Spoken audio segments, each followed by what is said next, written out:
सोलापूर महानगरपालिका निवडणुकीच्या पार्श्वभूमीवर भारतीय जनता पक्षाकडून इच्छुक उमेदवारांकडून उमेदवारी अर्ज मागवण्यात आले असून पक्ष कार्यालयात अर्ज सादर करण्यासाठी 13 डिसेंबर ही अंतिम मुदत देण्यात आली आहे।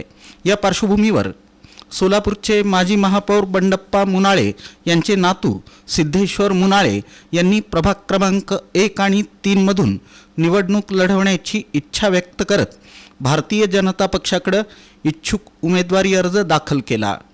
भाजप पक्ष कार्यालयात सिद्धेश्वर मुनाळे यांनी अधिकृतपणे इच्छुक उमेदवार म्हणून अर्ज सादर केला। यावेळी पक्षाचे पदाधिकारी, कार्यकर्ते आणि समर्थक मोठ्या संख्येने उपस्थित होते।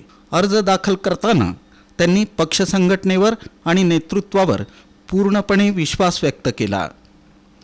माजी महापौर बंडप्पा मुनाळे यांनी सोलापूर शहराच्या विकासासाठी केलेल्या कार्याचा वारसा पुढे नेण्याची इच्छा व्यक्त करत शहरातील नागरी समस्या, मूलभूत सुविधा, स्वच्छता, पाणीपुरवठा, रस्ते, युवकांसाठी रोजगाराच्या संधी तसंच नागरिकाभिमुख प्रशासन या मुद्द्यांवर काम करण्याचा संकल्प सिद्धेश्वर मुनाळे यांनी व्यक्त केला आहे।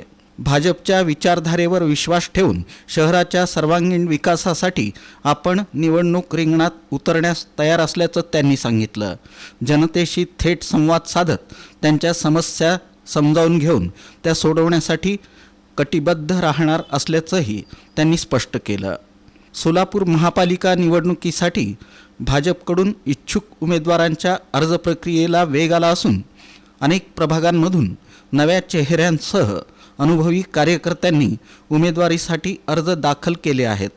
त्यात सिद्धेश्वर मुनाळे यांच्या अर्जामुळे प्रभाग क्रमांक 1 आणि 3 मधील राजकीय हालचालींना चांगलाच वेग आला आहे।